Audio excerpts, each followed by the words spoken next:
मेरे प्यारे विद्यार्थियों, आपका स्वागत है आपके अपने YouTube चैनल महाअध्ययन में। वीडियो को लाइक कर दें और फटाफट से अगर चैनल को सब्सक्राइब नहीं किया है तो जल्दी से कर दें। आज हम करने जा रहे हैं हमारी छठी कक्षा की हिंदी की वर्कशीट और हमारी वर्कशीट का नंबर है 5 और आज की तारीख है 8 अक्टूबर। आपको याद है ना, हम बचपन नाम का पाठ पढ़ रहे थे और आज हम उसी पाठ का तीसरा भाग पढ़ रहे हैं, यानी कि इस बारे में हम 2 बार कुछ कुछ बातें पढ़ चुके हैं और अब और ज़्यादा बातों को पढ़ने के लिए आगे बढ़ते हैं। आपको याद है ना, ये पाठ हम एक ऐसी लेखिका का पढ़ रहे हैं जिनका नाम है कृष्णा सोबती। देखिए यहाँ पर लिखा है पहली ही लाइन में उनका नाम कृष्णा सोबती और लेखिका अपने बचपन के बारे में बता रही हैं और बचपन से लेके अब तक बहुत कुछ बदल चुका है। आपको याद है ना, हम लेखिका के बारे में बात कर रहे हैं जो अब काफ़ी उम्र की हो चुकी हैं और बचपन की बातों को याद कर कर लिख रही हैं। ऐसी बातें जो पुराने समय में घटी थी और उनको हम लिखते हैं तो उसे हम संस्मरण कहते हैं, यानी चीज़ों को, पुरानी चीज़ों को सिमरण करके लिखना, यानी कि याद करके लिखना। तो उन्होंने हमें बताया था कि कैसे उनके ज़माने में मिलने वाली कचौड़ी आज समोसों में बदल गई है। मतलब लोग कचौड़ी की जगह पे अब समोसा पेटीज खाना पसंद करते हैं और भी बहुत सारी बातें बताई थी। अब इसी पाठ को हम पढ़ रहे हैं आगे।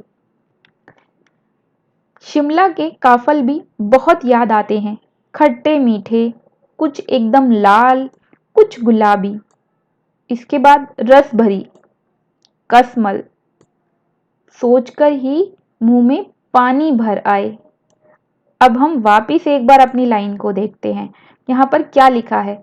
इस पंक्ति में लिखा है कि शिमला के काफल बहुत याद आते हैं। आपने एक फल का नाम सुना होगा जिसे कायफल बोलते हैं और ये काफल शब्द जो है वही है, ये एक तरीके का फल होता है। तो जो बच्चे काफल नाम से इस फल को जानते हैं बहुत अच्छी बात है, जो नहीं जानते हैं उन्हें मैं बता दूं कि इसे हम कायफल भी लिखते हैं।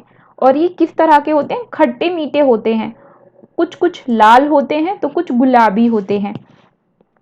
इसके अलावा जो चीज़ें लेखिका को याद आ रही हैं उनके नाम उन्होंने लिखे हैं। रसभरी का नाम भी आपने सुना ही होगा, ये भी हमारे फलों में आती है। उसी तरीके से कसमल भी है।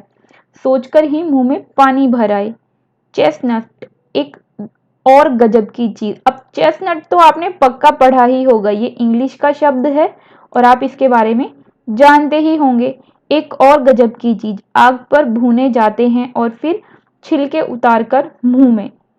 चने जोर गरम और अनारदाने का चूर्ण। तो चने जोर गरम और अनारदाने के चूरन की बात हो रही है। चूर्ण मतलब जिसे हम चूरन भी बोलते हैं। अब यहाँ पर मेरा प्यारे बच्चों से एक सवाल है। पिछली बार मैंने आपसे एक सवाल पूछा था वर्कशीट में, कुछ बच्चों ने उसका जवाब कमेंट बॉक्स में दिया। जिन बच्चों का आंसर बिल्कुल ठीक था, वैसे ज़्यादातर मेरे सभी बच्चों के आंसर ठीक थे, तो मेरे प्यारे विद्यार्थियों, आपके उत्तर के सही होने पर आपको बहुत सारी बधाइयाँ और ढेर सारा प्यार। आज का आपसे सवाल है, यहाँ पर दिया गया है चेस्टनट। अगर आपको पता है चेस्टनट को हिंदी में क्या बोलते हैं तो आप फटाफट से कमेंट बॉक्स में लिख दें, और अगर नहीं पता है तो पता करके लिखें। और अगर आप चाहते हैं, आपको ढूंढने के बाद भी नहीं मिला और अब इसका जवाब मैं दूं, तो उसे भी कमेंट बॉक्स में लिख दें ताकि अगली वर्कशीट में मैं आपको इसका मतलब बताऊं। चलो तो बढ़ते हैं आगे। चने जोर गर्म और अनारदारे के चूर्ण की बात हो रही है। हाँ, लेखिका कहती है, हाँ, चने जोर गर्म की पुड़िया तो तब थी, वह अब भी नजर आती है। पुराने कागजों से बनाई हुई इस पुड़िया में निरा हाथ का कमाल है। तो यहाँ पर लेखिका किस चीज की बात कर रही हैं? लेखिका बात कर रही हैं पुड़िये की। और किस तरह की पुड़िया? जिसे कागज से बनाते हैं। आपने देखा होगा ना, आगे लेखिका बता रही हैं, फिर मैं इसके बारे में चर्चा करती हूँ। ऐसी पुड़िया आपने देखी होगी जिसे नीचे से तिरछे लपेटते हुए बढ़ते हैं आगे की तरफ और वो ऊपर से चौड़ी हो जाती है, जिसमें चने आसानी से हथेली पर पहुंच जाएं। आपने देखी होगी ऐसी पुड़िया। बहुत सारे जो लोग सामान बेचते हैं अक्सर अपनी ठेलियों पर बेचते हैं, वो पुड़िया में सामान देते हैं तो कागज को इस तरह से घुमाते हैं कि नीचे से तो वो बिल्कुल बंद हो जाता है और ऊपर से उसका मुंह चौड़ा हो जाता है, बिल्कुल वैसे ही जैसे आप आइसक्रीम खाते हैं तो उसका कोन होता है, शंकु जैसा। आप उसे अक्सर कोन कहकर ही बुलाते हैं। या फिर सिर पर बर्थडे पर जो टोपी पहनते हैं वो भी कोन जैसी होती है, लेकिन वो थोड़ी बड़ी होती है, लेकिन और ये पुड़िया जो है ये छोटी होती है और अक्सर इसे कागज से बनाते हुए आपने देखा होगा। तो आगे बढ़े। लेखिका को इस वक्त वो पुड़िया याद आ रही है और उस पुड़िया में वो क्या खाती थी, चना जोर गरम, मतलब चने खाती थी। और उसके बारे में लेखिका लिखती हैं, एक वक्त था जब फिल्म का गाना चना जोर गरम बाबू मैं लाया मजेदार चना जोर गरम उन दिनों स्कूल के हर बच्चे को आता था। कुछ बच्चे पुड़िया पर तेज मसाला बुरकवाते। किस चीज की पुड़िया पर? चने की पुड़िया की बात हो रही है, यानी कि वो चने लेते, उस पर मसाला बुरकवाते, यानी कि बुरकाने का क्या मतलब होता है, छिड़कना। तो वो मसाला छिड़कवा कर उसे लेते। उसके बाद लेखिका लिखती हैं कि पूरा गिरजा मैदान घूमने तक वह पुड़िया चलती रहती। और गिरजा मैदान का मतलब वहां पर जो जगह है उस घूमने की, उसका नाम है गिरजा मैदान, यानी उस मैदान में गिरजाघर बना होगा। गिरजा मतलब गिरजाघर, आपको पता है ना, जहां पर ईसाई धर्म के लोग पूजा करते हैं उस जगह को गिरजा बोलते हैं। जैसे मुस्लिम मस्जिद जाते हैं, हिंदू मंदिर जाते हैं, सिख गुरुद्वारे जाते हैं, उसी तरह से ईसाई धर्म के लोग गिरजाघर जाते हैं। तो शायद उस मैदान में गिरजाघर होगा और इसीलिए उसका नाम गिरजा मैदान पड़ गया होगा। तो पूरा गिरजा मैदान घूमने तक भी वो पुड़िया चलती रहती, यानी कि उसमें से चने खत्म नहीं होते। तो सोचो उस जरा सी पुड़िया में कितने सारे चने आते होंगे। उसके बाद लेखिका लिखती हैं, एक एक चना पापड़ी मुंह में डालने और कदम उठाने में एक खास ही लय रफ्तार थी।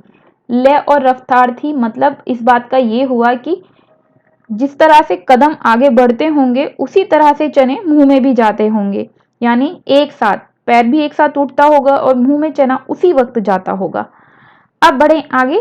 लेखिका कहती हैं, छुटपन में, छुटपन मतलब बचपन में, आपको याद रखना है छुटपन मतलब छोटे शब्द से बना है।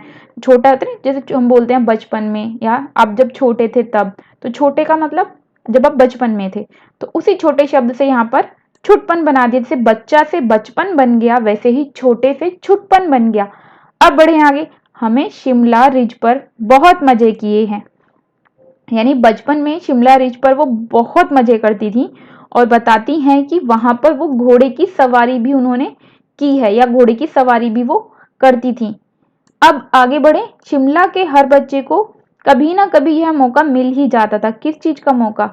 घोड़े पर सवारी करने का। अब लेखिका ने हमें यह भी बताया है कि हम जाने क्यों घोड़ों को कुछ कमतर समझते थे, मतलब वो घोड़ों को बहुत बड़ी चीज नहीं मानते थे, बहुत छोटी चीज समझते थे। जबकि आपको पता ही होगा आज के टाइम में घोड़े पर बच्चे को बैठने का मौका मिल जाए तो वो कितना खुश हो जाएंगे, उनके लिए वो बहुत बड़ी बात होगी। और घोड़ों को कम तो समझते ही थे, साथ ही साथ उनके ऊपर हंसते भी थे। क्यों? क्योंकि ननिहाल के घोड़े खूब रिष्ट पुष्ट और खूबसूरत थे। तो लेखिका को गिरजा ये शिमला रिज पर जो घोड़े थे उन पर हंसी क्यों आती थी, उन्हें वो कम क्यों समझते थे, यहाँ पर इससे पता चलता है कि जो घोड़े शिमला रिज पर काम के लिए लगे हुए थे, यानी कि बच्चों को घुमाने के लिए, लोगों को घुमाने के लिए लगे हुए थे, वो बहुत ताकतवर नहीं थे। बहुत ताकतवर मतलब रिष्ट पुष्ट नहीं थे, हट्टे कट्टे नहीं थे। और सीधी सी बात है, जब वो हट्टे कट्टे नहीं होंगे तो खूबसूरत कैसे लगेंगे? जबकि नानी के घर में जो घोड़े उन्होंने देखे थे वो रिष्ट पुष्ट और खूबसूरत थे, इसीलिए शायद वो घोड़ों को कमतर समझते थे। उनकी बात फिर कभी, मतलब नानी के घर के बारे में लेखिका फिर कभी बात करेंगी। अभी फिलहाल वो जो बात कर रही हैं शिमला के बारे में उसी पर बात करना चाहती हैं और लिखती हैं, शाम को रंग बिरंगे गुब्बारे, सामने जाखू का पहाड़। मतलब अब लेखिका शाम का वर्णन कर रही हैं कि शाम को क्या क्या खूबसूरत चीजें उन्हें देखने को मिलती थी। अभी तक आपने देखा इस ऊपर जितना भी कुछ हमने पढ़ा, ज्यादातर लेखिका ने उन बातों को बताया जो वो शायद स्कूल से आते जाते करती होंगी। और अब हम आगे बढ़ रहे हैं। आपको याद है ना पिछली बार हमने कुछ बातें पढ़ी थी जिसमें हमने ये पढ़ा था कि लेखिका किस तरह से चॉकलेट वगैरह लेकर आती थी और उसे रख लेती थी घर लाकर और आराम से खाती थी। तो हम कुछ स्कूल से आने जाने की तरह की ही बातें कर रहे थे, या दिन भर में जो कुछ भी घटनाएं या जो भी उनका क्रियाकलाप था उसके बारे में लेखिका लिख रही हैं। लेकिन अब लेखिका शाम के बारे में बता रही हैं, दिन के अलावा शाम की बात हो रही है। तो शाम को रंग बिरंगे गुब्बारे, मतलब हो सकता है कि वो घूमने निकलती हों तो उन्हें गुब्बारे वाले मिलते हों और गुब्बारे वो खरीद लेती हों, या बहुत सारे गुब्बारे वाले उस वक्त दिखाई देते हों, या बहुत सारे बच्चे गुब्बारों को खरीदना पसंद करते हों। तो शाम को रंग बिरंगे गुब्बारे खूब दिखाई देते थे। जाखू का पहाड़, ये पहाड़ का नाम है, जाखू का पहाड़ सामने ही दिखाई देता था और साथ ही दिखाई देता था ऊंचा चर्च। चर्च मतलब गिरजाघर। अच्छा, यहाँ पर आपको ये याद रखना है, गिरजाघर हम हिंदी में कह देते हैं, चर्च इंग्लिश में कह देते हैं। तो चर्च और गिरजाघर एक ही होते हैं, आप इस बात को थोड़ा सा ध्यान में रखिएगा।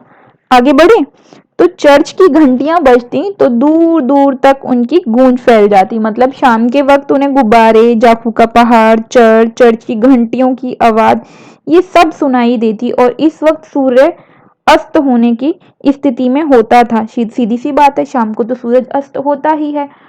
इन सभी चीजों में उन्हें ऐसा लगता जैसे प्रभु यीशु, यीशु मतलब ईसा मसीह, प्रभु ईसा मसीह खुद कुछ कह रहे हों। और उसके बाद लेखिका लिखती हैं कि सूर्यास्त यानी कि सूरज के अस्त होते हुए उसकी रोशनी या उसकी जो किरणें हैं वो गुलाबी सुनहरी धारियां नीले आसमान पर फैल जाती थी और दूर दूर फैले पहाड़ों के मुखड़े गहराने लगते। मुखड़े मतलब होता है, मुखड़ा मतलब चेहरा। तो पहाड़ों के चेहरे से क्या मतलब है कि जो पहाड़ हमें सामने दिखाई दे रहे हैं उनका रंग गहरा होने लगता। गहरा मतलब सीधी सी बात है, जब सूरज अस्त हो जाएगा तो उस पर रोशनी नहीं पड़ेगी और वो अंधेरा अंधेरा छाने लगेगा और अंधेरे की स्थिति में वो गहरे रंग का यानी काले रंग का दिखाई देने लगेगा। तो यहाँ पर गहराने का मतलब है उसी गहरे रंग से, उसका रंग जो है गहरे रंग का या अंधेरा अंधेरे जैसा दिखाई देने लगता। और देखते देखते बत्तियां टिमटिमाने लगती। तो सीधी सी बात है, शाम हो जाएगी, अंधेरा हो जाएगा तो बत्तियां तो सब लोग जला ही लेंगे। तो फिर बत्तियां टिमटिमाने लगती और रिज पर की रौनक और मॉल की दुकानों की चमक के भी क्या कहने। और इस स्थिति में रिज पर जो दुकानें थी वो चमचमा उठती और बहुत खूबसूरत ये नज़ारा लगता। साथ में उन्होंने एक जगह का नाम लिखा है, स्कैंडल पॉइंट की भीड़ से उभरता कोलाहल। उनको ये भी बहुत अच्छा लगता। तो देखो आज हमने क्या क्या पढ़ा, आज हमने बहुत सारी बातें पढ़ी। हमने पढ़ा कि शिमला में खाए हुए फल लेखिका को याद आते हैं। वहां पर खाए हुए फल में हमने क्या क्या पढ़ा, काय फल पढ़ा, रस भरी, माफी चाहती हूँ, रस भरी, कसमल और चेस्टनट की भी उन्होंने बात की है। और उसके अलावा उन्होंने किस किस चीज की बात की, चने जोर गरम यानी कि चनों की, अनारदानों की भी बात की। इसके साथ ही उन्होंने कुछ और खूबसूरत चीजों के या नज़ारों के वर्णन किए हैं, जिसमें उन्होंने बात की है शिमला रिज की और उन्होंने बात की है गिरजा मैदान की। साथ में ही उन्होंने शिमला रिज का वर्णन करते हुए रिष्ट-पुष्ट घोड़ों की, कमजोर घोड़ों की, जाखू के पहाड़ की, गुब्बारों की, चर्च की, यीशु की और सूरज के अस्त होते होते उसकी खूबसूरत किरणों की, नीले आसमान की बात की है। तो अब हम बढ़ते हैं प्रश्न उत्तरों की ओर। देखें तो सही आज हमने क्या सीखा। आगे बढ़ने से पहले मैं बच्चों से एक रिक्वेस्ट करूंगी, मेरी छोटी सी आपसे गुजारिश है कि अगर आपको जो कुछ भी मैंने पढ़ाया है वो समझ में आया तो आपकी वीडियो के नीचे एक लाइक का बटन होगा, फटाफट से वीडियो को लाइक कर दें। और अगर आपको लगता है कि ये वीडियो आपके लिए कारगर है, उपयोगी है, तो वीडियो के पूरा होने के बाद वीडियो को अपने दोस्तों के साथ शेयर करना बिल्कुल भी ना भूलें, क्योंकि ज्ञान बांटने से बढ़ता है। और चैनल को अगर सब्सक्राइब नहीं किया है तो आपकी वीडियो के ठीक नीचे एक सब्सक्राइब का बटन है जिसका कलर है लाल, आप उसे क्लिक कर दें, रंग बदल जाएगा, मतलब चैनल सब्सक्राइब हो जाएगा। आपको हम बस एक ही बार सब्सक्राइब करना होता है, उसके बाद नोटिफिकेशन के लिए बेल को दबाने पर आपके पास हमेशा नोटिफिकेशन आ जाएगा। यानी कि बेल का बटन दबाने के बाद हमेशा आपके पास वो सारी सूचनाएं आएंगी कि वीडियो डल गई है और आपके लिए कुछ खास आ गया है। तो अब बढ़ें आगे प्रश्न उत्तरों की ओर। लेखिका के बचपन में स्कूल के हर बच्चे को फिल्म का कौन सा गाना आता था। तो अभी अभी हमने बात की चना जोर गरम की, बाबू में लाया मजेदार चना जोर गरम, उन दिनों स्कूल के सभी बच्चों को आता था। तो शिमला में लेखिका ने बचपन में कौन कौन से मजे किए, तो वो तो अभी अभी हमने बात की थी। शिमला में लेखिका ने बहुत सारे मजे किए, जैसे बहुत सारी चीजें खाई, काफल, रसभरी, कसमल, चेस्टनट, चना जोर, गनम गरम और अनारदाना, और साथ साथ घोड़े की सवारी भी की। अब बढ़ते हैं आगे।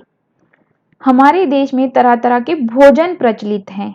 अपने मित्र, भाई बहन या माता पिता से बातचीत करके किन्हीं 10 भोजन के नाम लिखिए। तो मैंने आपके लिए लिखे हैं ये 10 भोजन के नाम, और आप कुछ और भी लिखना चाहते हैं तो लिख सकते हैं। तो वो कौन से हैं 10 नाम? डोसा, इडली, सांबर, पराठे, पूड़ी, नान, छोले भटूरे, भल्ले पापड़ी, खिचड़ी, पुलाव। और मैं उम्मीद करती हूँ ये सब आपको बहुत पसंद होंगे। तो चलें अपने चौथे प्रश्न की ओर। पूछा गया है, पाठ में कागज की पुड़िया बनाने का तरीका बताया गया है। पुराने कागज से ऐसी ही एक पुड़िया बनाओ। इस पुड़िया में आप क्या क्या रख सकते हैं? तो मैंने अभी अभी आपको बताया कि ये पुड़िया इस आकार में होती है, और इस पुड़िये में बहुत सारे सामान हमें रख कर कई बार मिलते हैं। तो आप इस लेखिका इस पुड़िया में क्या रखवाती थी? चने जोर गरम। अब आपको ये बताना है कि आप इस पुड़िया में क्या क्या रख सकते हैं। तो मैं जो इस पुड़िया में रख सकती हूँ वो मैंने लिख दिया है, आप भी लिख लें, और अगर आपको कुछ और याद है तो वो भी लिख लें। तो हम इस पुड़िया में मूंग दाल, नमकीन, सत्तू आदि रख सकते हैं। अब बढ़े हम अपने प्रश्न 5 की ओर।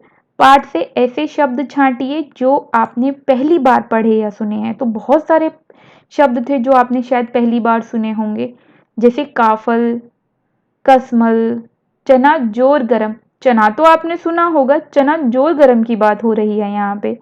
मतलब ये हैं तो चने ही, लेकिन खास तरीके से तैयार करके पुड़िया में दिए जाते थे। रिज, जाखू का पहाड़। पहाड़ तो सुना होगा, लेकिन जाखू नाम का पहाड़ आपने इसी बार सुना होगा। तो ये थी आज की वर्कशीट जो आपके लिए मैं लेकर आई, ताकि आपके प्रश्नों के हल हो जाएं और आपको वर्कशीट समझ में आ जाए। तो मेरे प्यारे बच्चों, बिल्कुल ना भूलें वीडियो को लाइक करना, चैनल को सब्सक्राइब करना और वीडियो को शेयर करना। फिर मिलते हैं अगली वीडियो में। थैंक